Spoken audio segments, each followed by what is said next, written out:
एवं सभा में उपस्थित सभी साधर्म्य भाइयों को मेरा सिद्धार्थ वंदन।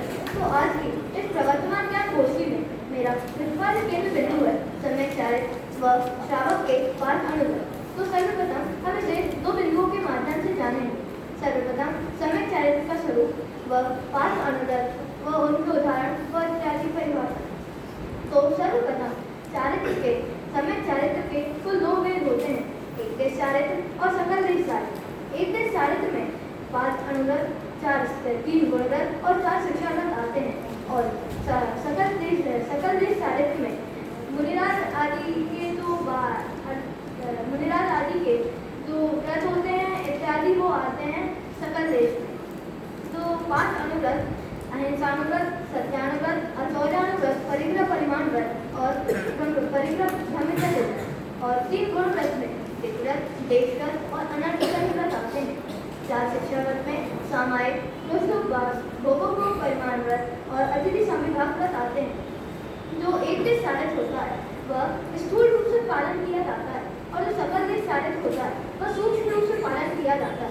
तो इसी को देखते हुए आचार्य अमृतचंद्र देव अपने प्रशासितोपाय ग्रंथ में लिखते हैं कि अप्रत्यक्षानावरण चौकड़ी का अभाव होने से एक देश चारित्र प्रकट होता है और एक देश चारित्र प्रकट होता है। अब हम अपने दूसरे बिंदु के माध्यम से जानेंगे कि अनुगत किसे कहते हैं, वह कौन कौन से होते हैं इत्यादि। तो सर्वप्रथम हम जानेंगे अनुगत किसे कहते हैं। तो पंडित दौलत राम जी अपनी शहनाला ग्रंथ में लिखते हैं कि श्रावक दशा के जो 5 पापों का एक देश त्याग वही अनुगत है। तो हमने पहले जाना था कि अनुगत कौन कौन से होते हैं। तो अहिंसानुगत, सत्यानुगत, अचौर्यानुगत, ब्रह्मचर्यानुगत व परिग्रह परिमाण व्रत। तो सर्वप्रथम हम जानेंगे अहिंसानुगत। हिंसा के स्थूल व एक देश त्याग को अहिंसानुगत कहते हैं। अगर हम इसे विस्तार से देखें तो चल जीवों का घात व अप्रयोजन स्थावर जीवों का घात वही अहिंसानुगत में आता है। जैसे उदाहरण बेफालतू में जमीन खोदना, वृक्ष आदि काटना, मच्छर मारना, चींटी आदि को मारना वह अहिंसानुगत में आता है। अब हम दूसरा देखेंगे वह सत्यानुगत।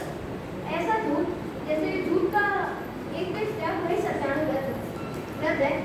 अतः अगर हम इसे विस्तार में देखें तो ऐसा कहने में आता है कि ऐसा झूठ जिससे दूसरों को भेद हो, किसी का धर्म बिगड़े, ऐसे झूठ ऐसा सत्य भी नहीं बोलना चाहिए जिससे दूसरों का धर्म बिगड़े, घर दुकान आदि में क्लेश हो, वह सत्यानुगत है। अब जैसे एग्जाम्पल में देखें तो धर्म बिगड़ना, किसी दूसरे को दुख लगे, वह घर आदि में क्लेश हो, ऐसा सत्य ना बोलना। अब तीसरा है अचौर्यानुगत। तो अचौर्यानुगत में ऐसा कहने में आता है कि चोरी का एक देश त्याग वही अचौर्यानुगत है। और तो जैसे जब एक जो श्रावक होता है वह जब व्रत पालता है तो उसमें ऐसा नियम होता है कि जो पानी और मिट्टी के अतिरिक्त जो भी कोई भी वस्तु उसे देगा तो वह बिना दिए कोई भी वस्तु ग्रहण नहीं करता, वही अचौर्यानुगत है। और जैसे जो श्रावक होता है जो व्रतों को पालता है, अगर कोई भी उन्हें जल और मिट्टी के अतिरिक्त धन, नौकरानी इत्यादि कोई भी वस्तु दे तो वह लेता नहीं। अब अपना चौथा आता है ब्रह्मचर्यानुव्रत। ब्रह्मचर्यानुव्रत में ऐसा कहने में आता है सुशील का एक देश त्याग वही ब्रह्मचर्यानुव्रत है। अपनी स्त्री से विरक्त रहना व दूसरों की स्त्रियों में काम भाव आदि रखना वही ब्रह्मचर्यानुव्रत है। अब उदाहरण के मामले में देखें तो आचार्य समर्थ व्रत अपने ब्रह्मचर्यानुव्रत है। आचार्य समर्थ व्रत अपने रसदान शास्त्राचार्य में लिखते हैं कि ब्रह्मचर्यानुव्रत का दूसरा नाम स्वदार संतोष व्रत है। स्व अर्थात अपनी और दार अर्थात स्त्री और संतोष यानी संतोष रखना। जैसे पर की स्त्री, वेश्या, कुंवारी स्त्री से विरक्त रहना वही ब्रह्मचर्यानुव्रत है। ऐसा कहते हैं कि अपने से बड़ी स्त्री को माता मानना व अपनी बराबर स्त्री को बहन मानना व अपने से छोटी स्त्री को बेटी मानना ऐसा कहने में आता है। और परिग्रह परिमाण व्रत, परिग्रह का एक देश त्याग वही परिग्रह परिमाण व्रत है। अपनी शक्ति के अनुसार परिग्रह को मर्यादित रखना वही परिग्रह परिमाण व्रत है।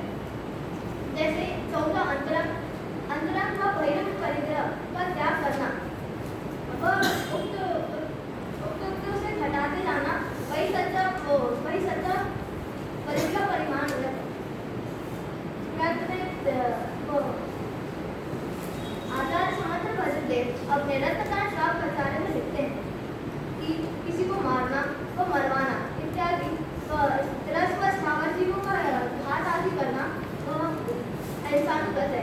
ऐसे वचन ना बोलना जिससे दूसरों का धर्म इत्यादि बिगड़े, ऐसी वस्तु ना बोलना वह सत्यानुगत है। बिना दिए गए धन धान्य नौकर नौकरानी आदि समस्त वस्तु को छल कपट के माध्यम से नहीं लेना अचौर्यानुगत है।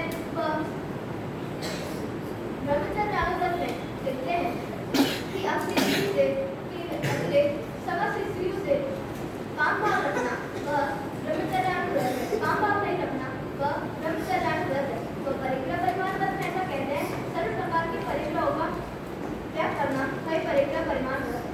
तो यह इस प्रकार को 5 कटोव्रत थे जो श्रावक को पालना अति आवश्यक होते हैं। मैं अंत में इतना कहना चाहूँगा कि वर्तमान में हम एक दिन सकल देश चारित्र को धारण नहीं कर सकते, पर एक दिन चारित्र को धारण कर सकते हैं। तो हम शीघ्र अतिशीघ्र एक दिन चारित्र को धारण करके सकल देश चारित्र को धारण करें और अंत में शीघ्र अतिशीघ्र